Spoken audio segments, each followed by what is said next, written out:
লালমোহনের অধিবাসী বৃন্দ, আসসালামু আলাইকুম।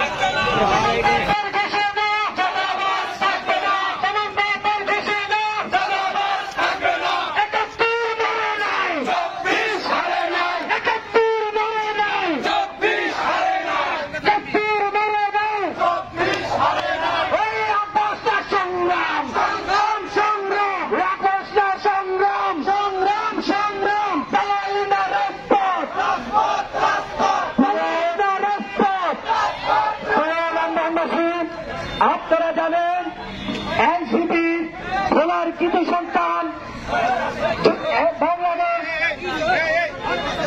এই ক্রান্তিকালে ছাত্র জনতার নতুন রাজনৈতিক দল জাতীয় নাগরিক পার্টির শ্রেষ্ঠ যুগ্ম আহ্বায়ক ভোলার কৃতি সন্তান সামান্তা শান্তি ইতিমধ্যে আমাদের মাঝে উপস্থিত হচ্ছেন।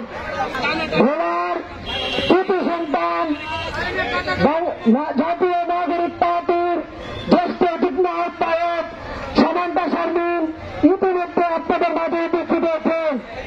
এই মুহূর্তে তিনি আমাদের স্টেজে আছেন। তিনি লন্ডনবাসীর জন্য ছোট বক্তব্য স্থাপন করবেন। আমার প্রিয় ভোলাবাসী,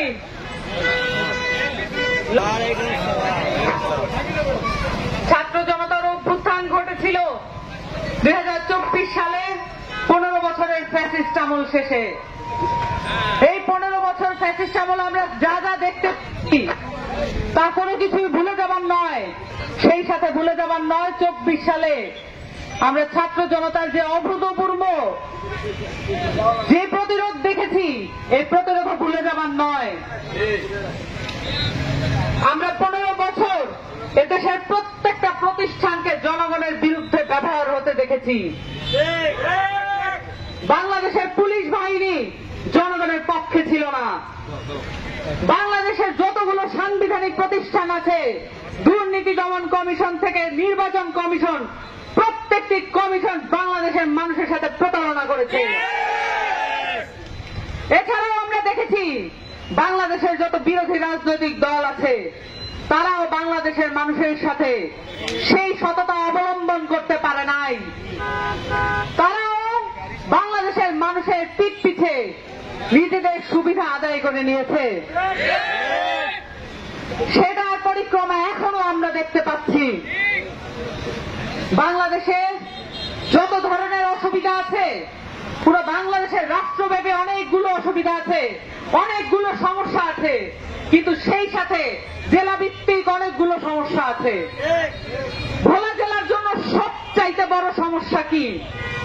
সবচাইতে বড়, এখনো পর্যন্ত পর্যাপ্ত গ্যাস প্রত্যেকটা বাসায় বাসায় পায় না। আমাদের মা বোনেরা এখনো কষ্ট করে লাকড়ির চুলায় রান্না করে আমাদেরকে বাঁচিয়ে রেখেছে।